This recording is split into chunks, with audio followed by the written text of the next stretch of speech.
Assalamu alaikum everyone. I am Dr. Serish Nadeem, your mentor for OBS Gynae Med Exam expert. Please let me know if you guys have any issue in hearing me. Then we will start the session. As you guys already know कि हमारा free webinar week हो रहा है regarding OBS Gynae. Today we will be discussing phases of menstrual cycle.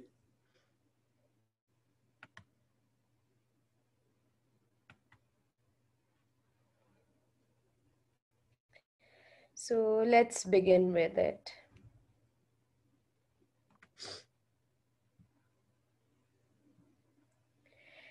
In phases of menstrual cycle, we have basically two cycles, ovarian cycle and endometrial cycle. Each cycle comprises of three phases. First, we will begin with the ovarian cycle, starting with the follicular phase. This follicular phase is basically of 14 days. Okay. In this phase, there is estrogen dominance, okay? We'll be following this dark blue line showing the rise of estrogen here.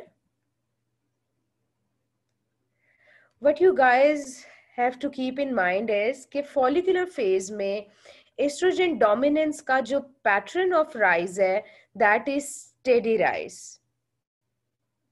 इसको हम next phase के साथ भी correlate करेंगे pattern of rise को but for here you have to remember कि follicular phase में estrogen का जो राइज है that is steady okay initially क्या होता है कि एस्ट्रोजन प्रोजेस्टेरॉन और इनहिबिन इन तीनों का लेवल कम होता है ठीक है एफएसएच का लेवल हाई होता है ये FSH is basically responsible for the growth of follicles ठीक है we know that in follicles we have two types of cells, theca cells and granulosa cells. The theca cells respond to LH and the granulosa cells, they respond to FSH. So what happens is, in theca cells, cholesterol is converted to androgens under the effect of this LH. Then what happens next is these androgens, they are converted to estrogen in the granulosa cells by the process of aromatization under the effect of FSH. Okay. तो हुआ क्या सबसे पहले we know we have two types of cells, theca cells and granulosa cells. Theca cells respond करते हैं to LH, granulosa cells respond करते हैं to FSH. अब हमने basically यहाँ पे check करना है कि ये estrogen follicular phase में ये जो rise हो रहा है ये इसका rise क्यों हो रहा है कैसे बन रहा है तो वो aromatization के process से बन रहा है लेकिन स्टार्ट कहाँ से हो रहा है हमें पता है कि कोलेस्ट्रॉल है यहाँ पे वो कन्वर्ट हो रहा है to androgens in the theca cells under the effect of LH ये एंड्रोजेंस आगे कन्वर्ट होते हैं to estrogen in the granulosa cells under the effect of FSH and this process is known as aromatization इस तरह ये जो oestrogen है ये राइज करना शुरू हो जाता है और वी नो जब भी एस्ट्रोजन राइज करता है तो नेगेटिव फीडबैक इनहिबिशन के थ्रू FSH का जो लेवल है वो कम होना शुरू हो जाता है you can see it here in brown line ठीक है तो जैसे एस्ट्रोजन राइज हो रहा है FSH नेगेटिव फीडबैक इनहिबिशन के थ्रू फॉल कर रहा है अब जाहिर है हमने पढ़ा था कि जब FSH होता है ये फॉलिकल्स को ग्रो कराता है जब FSH ही कम हो जाएगा the follicles won't be able to grow तो जो स्मॉलर फॉलिकल्स हैं दे विल अंडरगो एट्रीजिया लेकिन एक फॉलिकल जो अपने मैक्सिमम साइज को रीच कर गया which is known as dominant follicle वो अपनी जो अपने आप को मेंटेन करती है ठीक है इसका साइज इस डोमिनेंट फॉलिकल का अराउंड 20 mm होता है it has most efficient aromatase activity and it has highest concentration of FSH induced LH receptors. You have to memorize these three things regarding dominant follicle. ये आ जाता है at times in MCQ, that it has 20 mm size, it has most efficient aromatase activity, and it has highest concentration of FSH induced LH receptors. So till now we are clear कि follicular phase 14 days का होता है, ये भी MCQ में बात आ सकती है, and the pattern of rise of estrogen here is steady. ठीक है, ये बहुत इंपॉर्टेंट है, ये आगे मैं आपसे इस वेबिनार के एंड में कुछ MCQs डिस्कस करूंगी, then you will get to know कि मैं इस पॉइंट को इतना रीइंफोर्स क्यों कर रही हूँ. ठीक है, अब ये एस्ट्रोजन बन कैसे रहा है कि cholesterol is converted to androgens in theca cells under the effect of LH, and these androgens are converted to estrogen in granulosa cells under the effect of FSH by the process of aromatization. जब ये oestrogen का level rise करता है तो आपने याद रखना है कि नेगेटिव फीडबैक इनहिबिशन के थ्रू FSH फॉल करता है. इसकी वजह से जब FSH फॉल करेगा तो स्मॉलर फॉलिकल्स का एट्रीजिया होना स्टार्ट हो जाएगा और एक जो डोमिनेंट फॉलिकल है वो अपनी ग्रोथ को मेंटेन करेगी. और डोमिनेंट फॉलिकल की ये 3 कैरेक्टरिस्टिक्स हैं which we have already discuss. Okay, now we are done with the follicular phase. यही चीजें हैं जो आपको याद रख है रिगार्ड, इससे आपके सारे MCQs जो मेंस्ट्रुअल साइकिल के जो बातें मैं आपको वो कवर हो जाएंगी. You don't need to open your books. Now coming to ovulation, which is the next phase of ovarian cycle. The most important thing to remember here is it occurs on 14th day of cycle. ठीक है, ये दो MCQs जो भी मैं आपसे ये 2 points discuss करूंगी, ये MCQs में बार बार रिपीट होते हैं, they're most oftenly repeated. Okay, so हम यहाँ देखते हैं the ovulation it occurs on 14th day of cycle. यहाँ पे बेसिकली हो क्या रहा है, LH सर्ज आ रहा है. और ये LH सर्ज आ क्यों रहा है, ये एस्ट्रोजन बर्स्ट की वजह से आ रहा है. Dark blue line here is demonstrating estrogen and the red line is showing LH. Okay, हमने फॉलिकुलर फेज में पढ़ा था the pattern of rise of estrogen is steady. ठीक है, एस्ट्रोजन फॉलिकुलर फेज में इंक्रीज हो रहा था, लेकिन ओव्यूलेशन क्यों नहीं हुई, क्योंकि LH का सर्ज नहीं आया, क्योंकि एस्ट्रोजन का जो राइज था वो स्टेडी राइज था. LH की सर्ज होने के लिए एस्ट्रोजन का बर्स्ट होना जरूरी है. ठीक है, और जब तक LH सर्ज नहीं आएगा ओव्यूलेशन नहीं होगी. ठीक है, so what happens in ovulation phase, सबसे पहले एस्ट्रोजन का बर्स्ट आता है. पहले एस्ट्रोजन का फॉलिकुलर फेज में स्टेडी राइज था, लेकिन इधर ओव्यूलेशन में एस्ट्रोजन का बर्स्ट आया एकदम से, जिसकी वजह से there would be LH surge. This LH surge is basically responsible for ovulation on day 14th of cycle. Okay, this LH surge and this whole process occurs over a period of 24 to 36 hours. And during this time, what happens is there is LH induced luteinization of granulosa cells.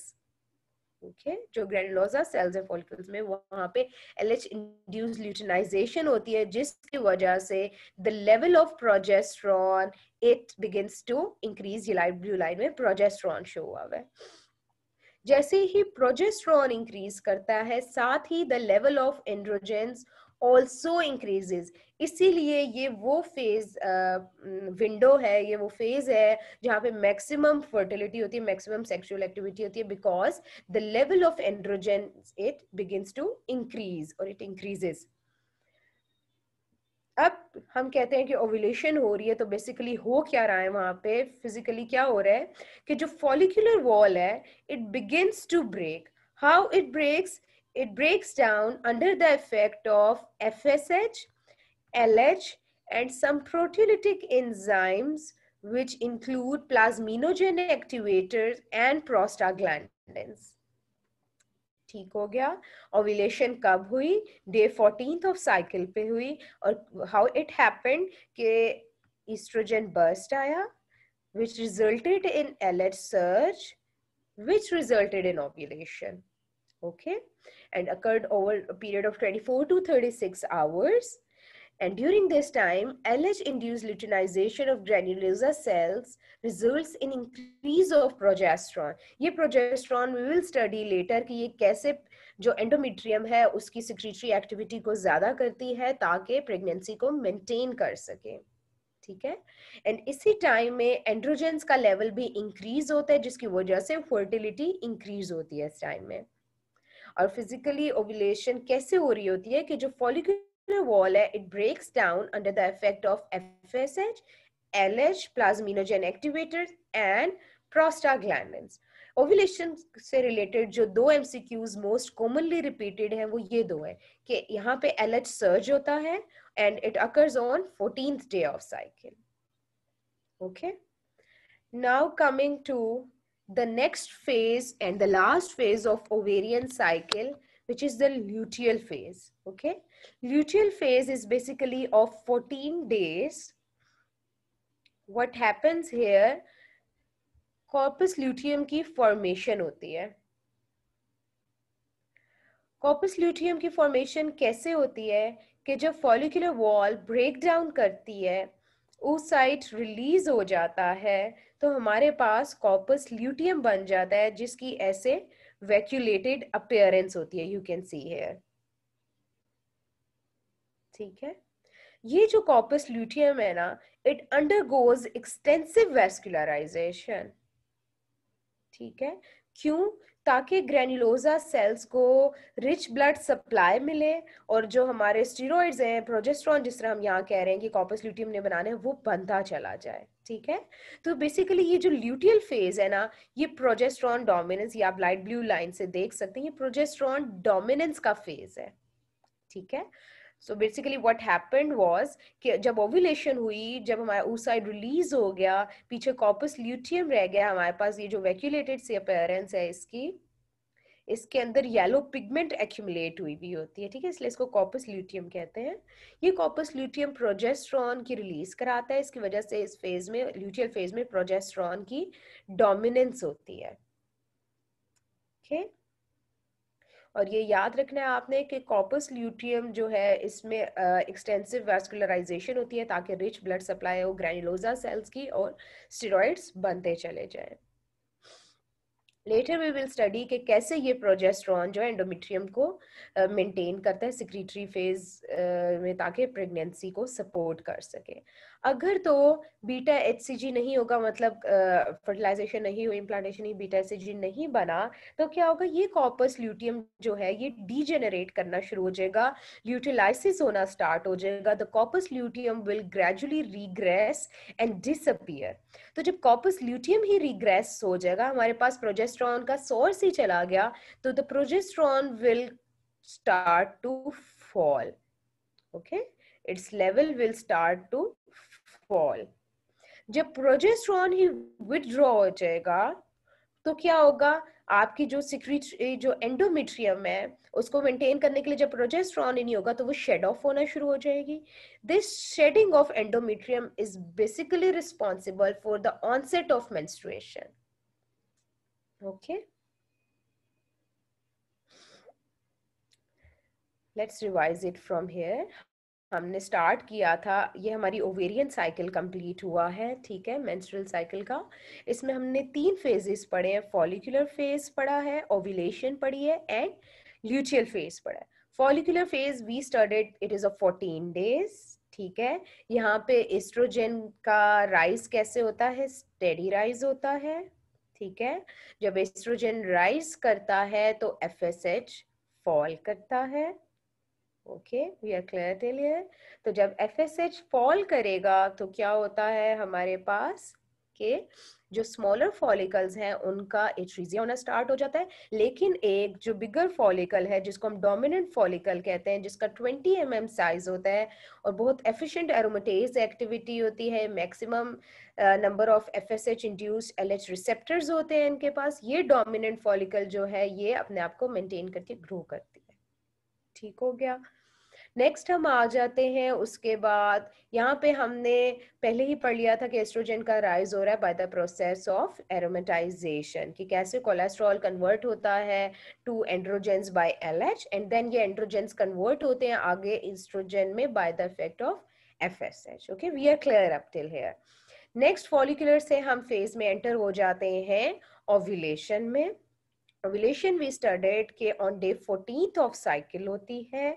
यहाँ पे oestrogen का जो पहले steady rise था उससे क्या हो जाता है, एस्ट्रोजन का बर्स्ट आ जाता है, जिसकी वजह से यहाँ पे LH सर्ज आता है और ओव्यूलेशन होती है, oocyte रिलीज होता है under the effect of FSH, LH and plasminogen activators and prostaglandins. Okay, तो जब ये oocyte रिलीज हो जाता है तो हम एंटर हो जाते हैं इनटू द ल्यूटियल फेज, क्योंकि यहाँ पे कॉर्पस ल्यूटियम बन गया जिसकी ये वैक्यूलेटेड सी अपीयरेंस है। ये कॉर्पस ल्यूटियम बेसिकली प्रोजेस्ट्रॉन बना रहा होता है जो आगे प्रेगनेंसी को मेंटेन करेगा।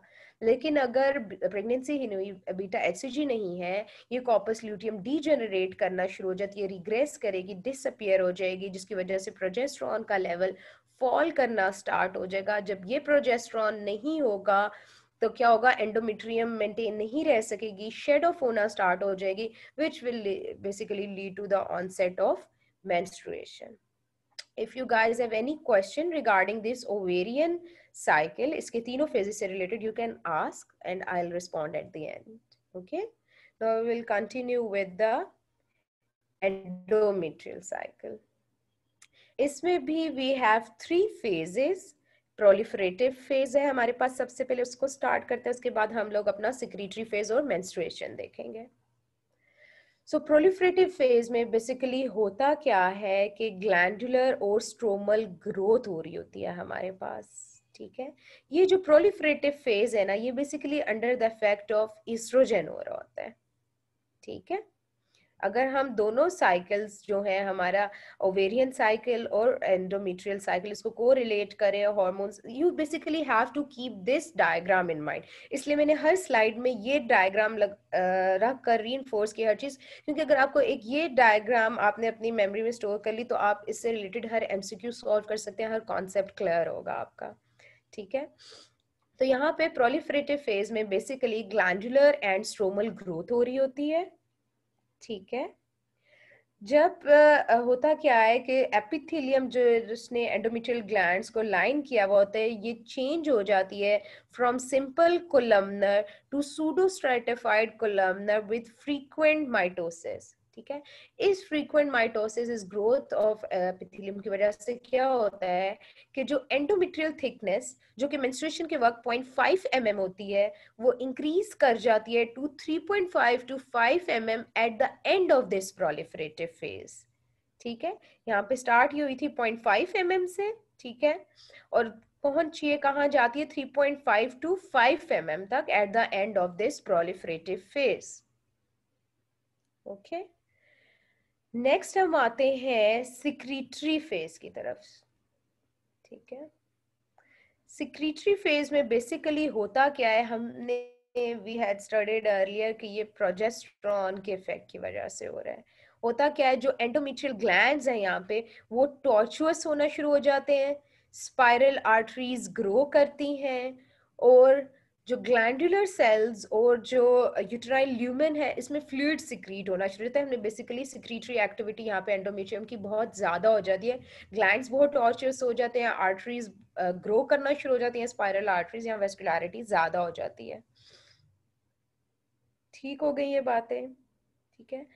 और यहाँ पे एक टेम्परेरी लेयर बन जाती है under the effect of progesterone, जिसको हम डेसिडुआ कहते हैं, ठीक है। हिस्टोलॉजिकली अगर आप देखें ना तो यहाँ पे आपको ब्लड वेजल्स मिलेंगी, स्ट्रोमल सेल्स जो है इनकी माइटोटिक एक्टिविटी ज्यादा हो जाती है, न्यूक्लियस इनलार्ज कर जाता है और बेसमेंट मेम्ब्रेन जो है वो जनरेट होना स्टार्ट हो जाती है, ठीक है। एपिकल प्रोजेक्शंस होती हैं, एंडोमेट्रियल जो एपिथेलियल सेल्स हैं उनको हम बोलते हैं पिनोपोर्स, जो के आफ्टर डे 21 to 22 अपीयर होती हैं, ठीक है। बेसिकली ये प्रोजेस्टेरोन डिपेंडेंट स्टेज को शो कर रहे होते हैं, और इन सब चीज़ों का फायदा क्या होता है कि जो एंडोमेट्रियम है ये रिसेप्टिव हो जाती है to the implantation of embryo, ठीक ठीक है। ये जो सारे ग्लैंड्स टॉर्चुअस हो रहे हैं, स्पाइरल आर्टरीज ग्रो कर रही हैं, वेस्कुलैरिटी ज्यादा हो रही है, फ्लूइड की सिक्रीजन ज्यादा हो रही है, डेसिडुआ बन रहे हैं, एपिनोपोल्स बन रही है, ये सब कुछ किस लिए है कि आपने आगे एंडोमेट्रियम को ऐसा बनाना है कि एम्ब्रियो आके इम्प्लांट हो जाए, ठीक है, उसको रिसेप्टिव बनाना है उसके लिए। So this is basically the secretory phase which is under the effect of progesterone. ठीक हो गया। ओवेरियन साइकिल में चीजों को कोरिलेट करना थोड़ा सा स्टार्ट में मुश्किल होता है, लेकिन वंस यू डू दैट तो एंडोमेट्रियल साइकिल वैसे ही बहुत इजी है टू अंडरस्टैंड। नेक्स्ट हम आ जाते हैं मेंस्ट्रुएशन पे। मेंस्ट्रुएशन के लिए जो सबसे इंपॉर्टेंट चीज याद रखने वाली है, जो कॉन्सेप्ट क्लियर होना चाहिए, it is basically the day one. ठीक है, मेंस्ट्रुएशन फर्स्ट डे पे हो रही होती है, ये basically shedding of dead endometrium हो रही है, और वो हमने ऑलरेडी पढ़ लिया है वो क्यों हो रही है, क्योंकि प्रोजेस्टेरॉन का विड्रॉल हो रहा है यहाँ पे। ठीक है, और वो क्यों हो रहा है, क्योंकि कॉर्पस ल्यूटियम रीग्रेस कर रही है, डिसअपियर हो रही है, डीजेनरेट कर रही है, और क्यों कर रही है, क्योंकि बीटा एचसीजी ही नहीं है। ठीक है, बीटा एचसीजी होगा मतलब प्रेगनेंसी होगी तो कॉर्पस ल्यूटियम जो प्रोजेस्टेरॉन रिलीज करता रहेगा, एंडोमेट्रियम मेंटेन रहेगी, प्रेगनेंसी को सपोर्ट करेगी।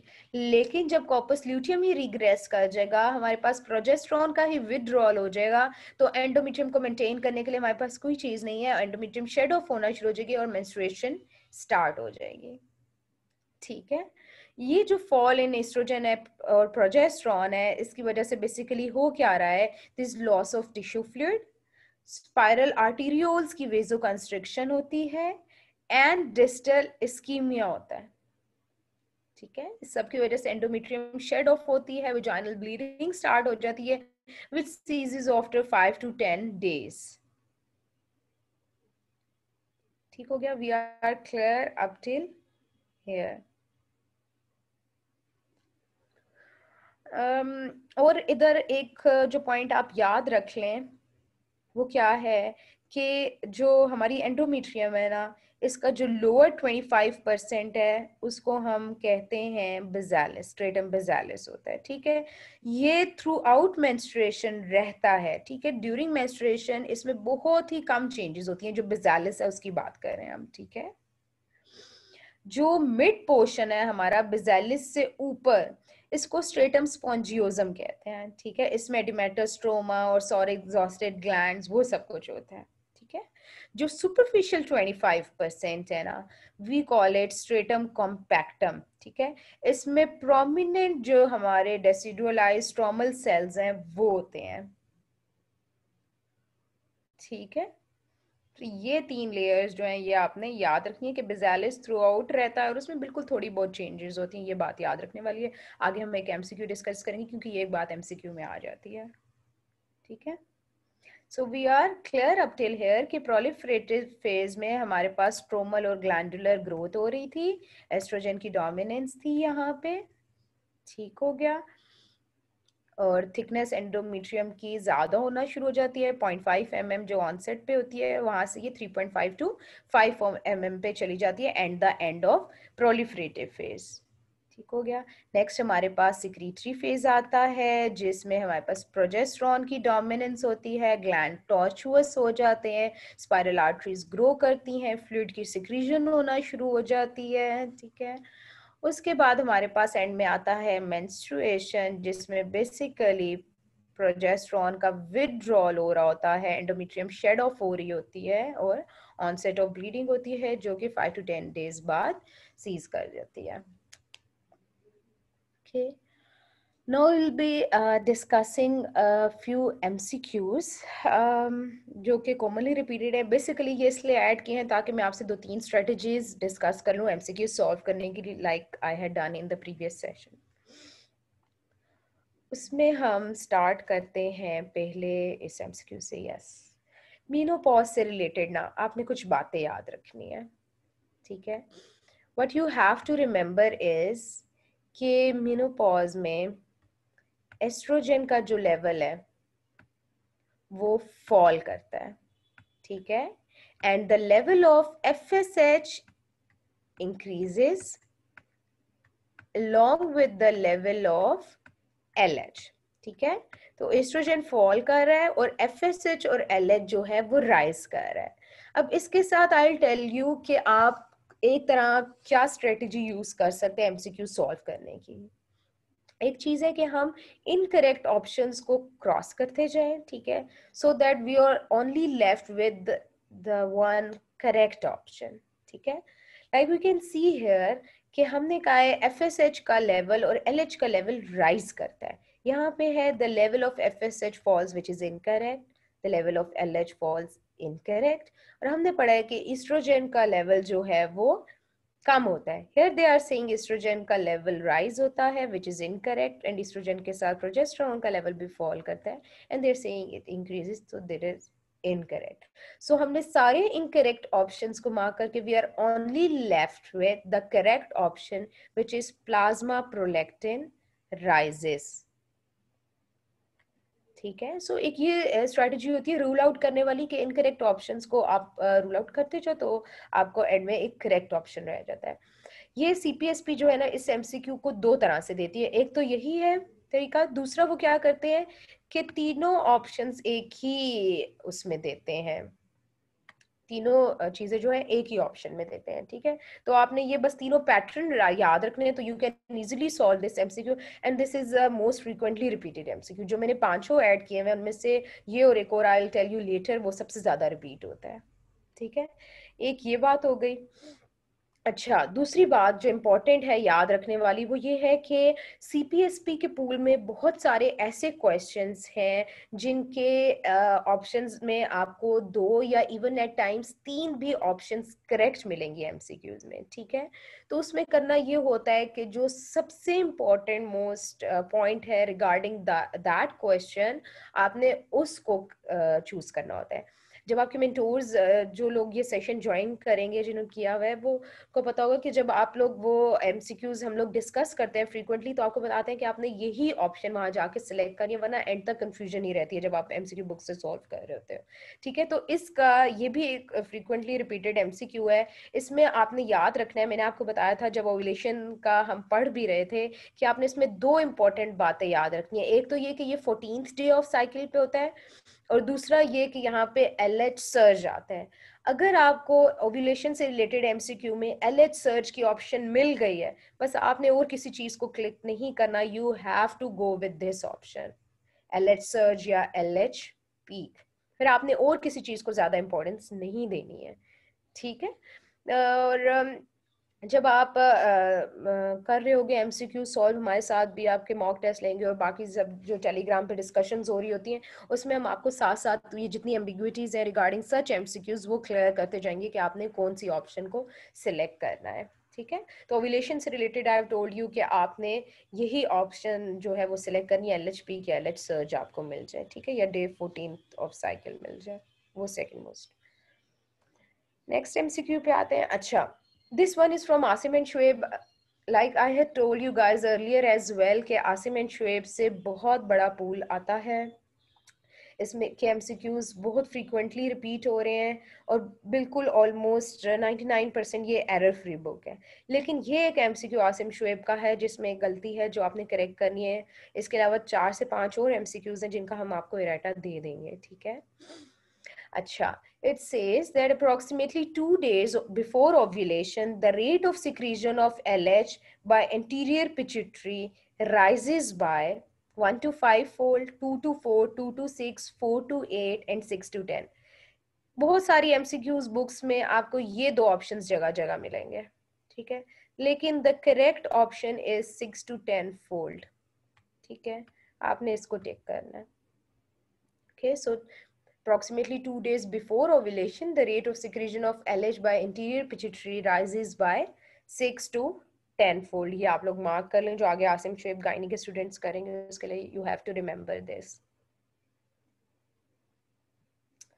ओके, ये वो एमसीक्यू है जो ऑलमोस्ट ऑलमोस्ट ऑलमोस्ट ऑलवेज आ रहा होता है, ठीक है।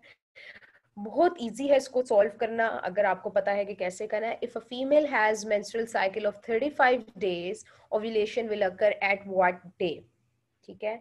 इसके लिए हमें पता है ओव्यूलेशन का फिक्स डे है कि इसने 14th डे ऑफ साइकिल पे ओव्यूलेशन ने हो जाना है, ठीक है। जो फिक्स नहीं है वो क्या चीज है, डेज ऑफ साइकिल है, वो फीमेल टू फीमेल वेरी करते हैं, ठीक है।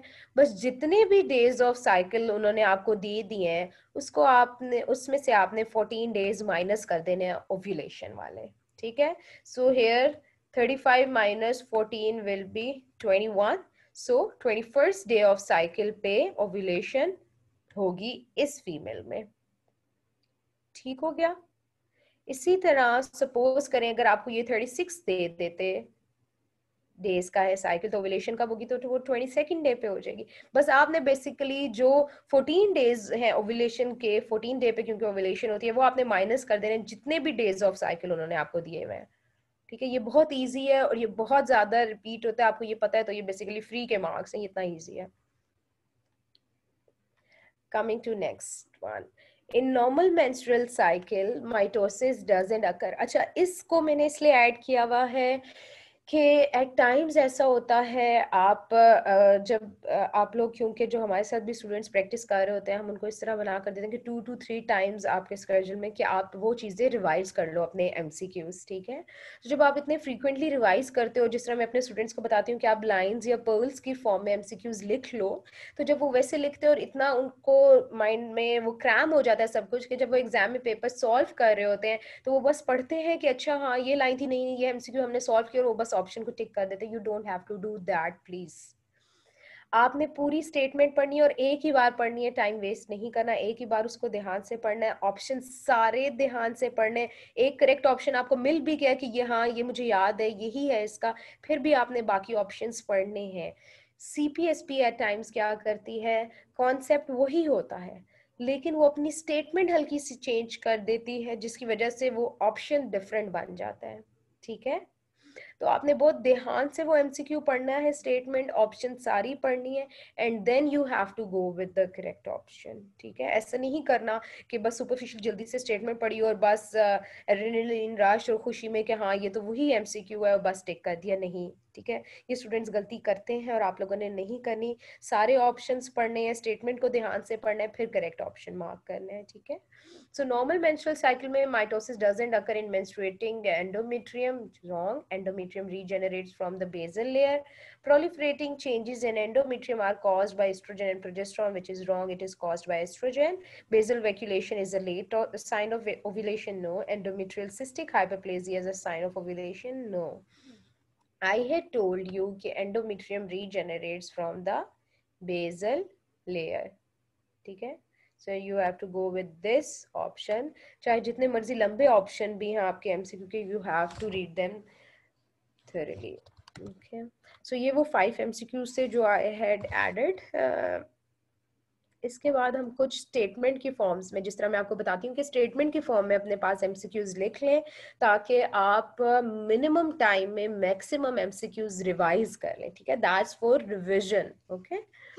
अच्छा जी, ये दो चीजें जो हमने पहले भी डिस्कस की कि MCQs में आती है कि pattern of rise of oestrogen क्या होगा, तो उसकी वजह से FSH और LH पे क्या इफेक्ट आएगा।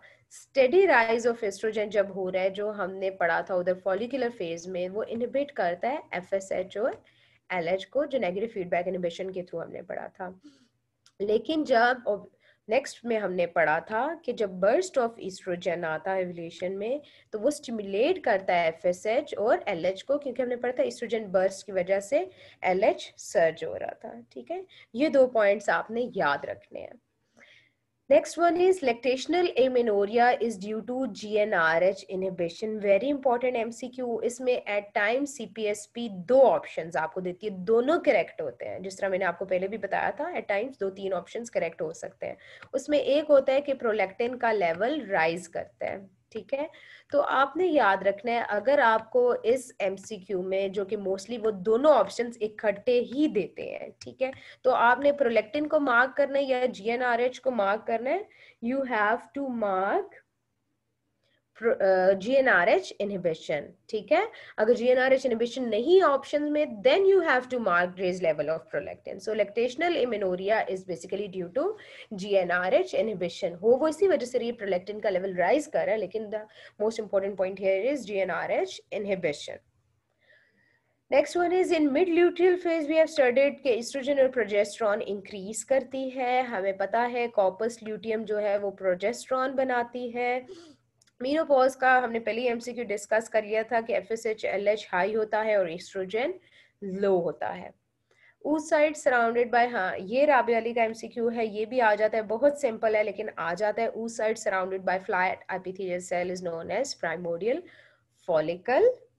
और follicular growth is fastest during second week of follicular phase. ये कुछ first aid की बातें हैं, ठीक है. follicular growth is fastest during second week of follicular phase. Estrogen हमने पहले ही पढ़ लिया था कि proliferative phase में काम कर रहा होता है तो it stimulates endometrial proliferation. और प्रोजेस्टेरॉन हमने पहले ही कहा था कि ये secretory phase में काम करती है, endometrium को maintain करता है to support the implantation of embryo, blastocyst basically. So इस एक सेशन में what we have learned is जो इम्पोर्टेंट एग्जाम रिलेटेड बातें हैं कि आपकी एमसीक्यू सॉल्व करने की क्या स्ट्रेटेजी होनी चाहिए. 2-3 तरीके हैं जिनसे आप एमसीक्यू सॉल्व कर सकते हो, लेकिन the most important thing is कि आपने बहुत ध्यान से सुकून से पहले स्टेटमेंट और ऑप्शंस पढ़ने हैं. फिर आप बेशक अपनी स्ट्रेटेजी डिवाइस कर लो कि इसमें आप इजीली रूल आउट करके मार्क कर सकते हो या किसी और तरह सोच के कोरिलेट करके कर सकते हो. उसके अलावा रिगार्डिंग तैयारी हमने एक बार डिस्कस कर ली कि आप अपने एमसीक्यू को इस तरह पॉइंट्स की फॉर्म में लिख लो ताकि रिवीजन के वक्त आप 2 to 3 टाइम्स इजीली रिवाइज कर सको, ठीक है. और रिगार्डिंग मेंस्ट्रुअल साइकिल, जब आप आसिम शोएब के या राबी अली के एमसीक्यू सॉल्व करोगे तो यू विल नोटिस कि जब आप साथ हमारे रिकॉर्डेड लेक्चर्स हैं जब वो अटेंड कर लोगे तो फिर आपको बुक या खोलने की या कोई चीज़ खोलने की ज़रूरत नहीं है. आपके इसी तरह लेक्चर्स के थ्रू सारे कॉन्सेप्ट्स बिल्डअप हो जाते हैं.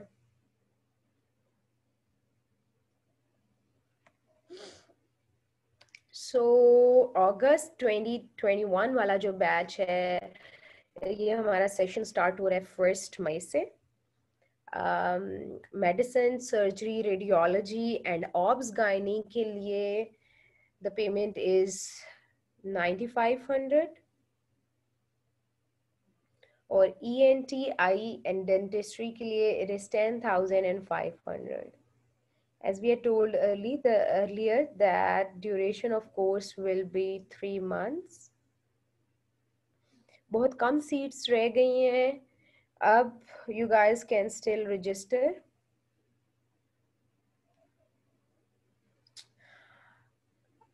स्पेशलिटी जो हम मेड एग्जाम एक्सपर्ट और ये स्टडी मेट में इस सेशंस में हम लोग कवर करते हैं, these are medicine and allied, surgery and allied, diagnostic radiology, obs gynae, eye, ENT, dentistry and generic preparation for any other field.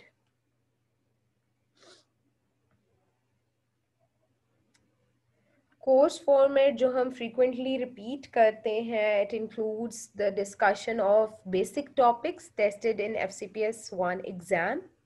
हमारी मेंटोर्स की टीम में जिस तरह डॉक्टर अहमद हसन हैं हमारे चीफ मेंटोर, डॉक्टर इसके अलावा हुमा हैं, डॉक्टर हमाद हैं, उन्होंने बेसिक साइंसेस के सारे लेक्चर्स अपलोड किए हुए हैं जो बेसिकली आपके पेपर ए उससे इजीली सॉल्व हो जाता है. फिर आगे हमारे पास doctor Ali, doctor Moviz, doctor Taimur and मैं हूँ जो आपके बाकी गायनी और बाकी रिलेटेड स्पेशलिटीज़ को कवर करते हैं, सारे लेक्चर्स अपलोड करते हैं. आपके पास वीडियो लेक्चर्स हैं इसी तरह that will be available throughout the day. Live sessions हम फ्रीक्वेंटली कंडक्ट करते हैं, डिस्कशन करते हैं लेटेस्ट गोल्डन फाइल्स की, मॉक टेस्ट होते रहते हैं at the end of course भी, multiple test throughout the session होते रहते हैं to assess your knowledge. Telegram group I would recommend के टेलीग्राम ग्रुप सब ज्वाइन करें, उसमें बहुत एक्टिव डिस्कशंस हो रही होती हैं. और जब आप एग्जाम्स, इवन मैं आपको अपने उससे एक्सपीरियंस से बताई, जब आप एग्जाम सॉल्व कर रहे होते हो ना, आपको इवन आपके Telegram groups, Facebook discussions, WhatsApp group discussions, ये सब कुछ याद आ रहा होता है और आप उस वक्त एक्नॉलेज करते हो कि ये छोटी छोटी जगह से कैसे आपके माइंड में वो पॉइंट स्टोर हो रहे होते हैं जो आपको एग्जाम में बहुत ज़्यादा हेल्प आउट करते हैं.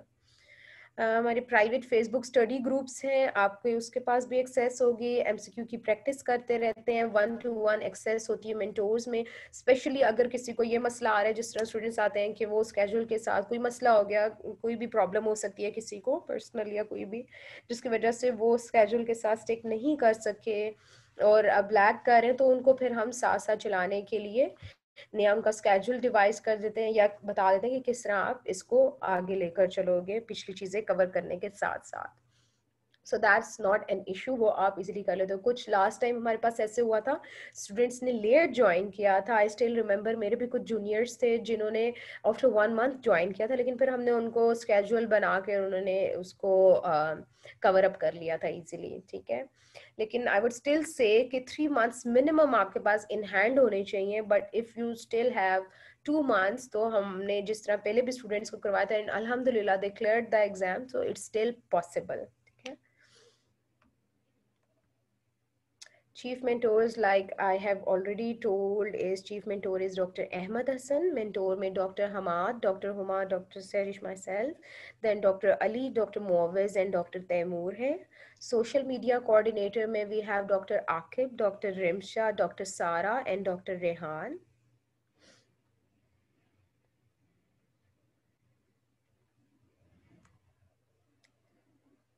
पेमेंट से रिलेटेड मैंने आपको बता दिया है। आपने रजिस्ट्रेशन करानी है तो लिंक आपको यहाँ पे मिल जाएगा, हम नीचे भी शेयर कर देंगे। फॉर्म फिल करें, आपने थ्रू बैंक ट्रांसफ़र या इजी पैसा फ़ीस सबमिट करानी है। मेरे एग्ज़ाम एक्सपर्ट में ये आपको नंबर दिया हुआ है, यहाँ पे या हमारा फेसबुक पेज है, यहाँ पे उसकी स्नैपशॉट भेजनी होती है। अकाउंट डिटेल्स मेंशन्ड है for bank as well as easy पैसा।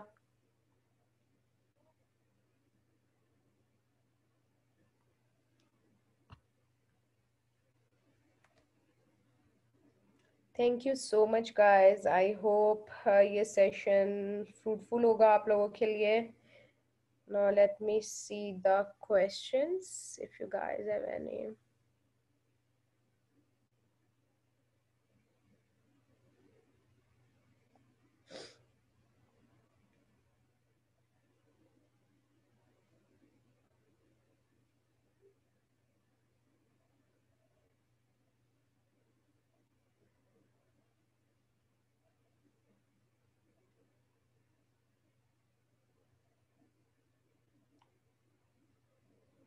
अच्छा, ओव्यूलेशन ऑन 13 डे पे नहीं होती, no, it have occurs on 14 day of cycle.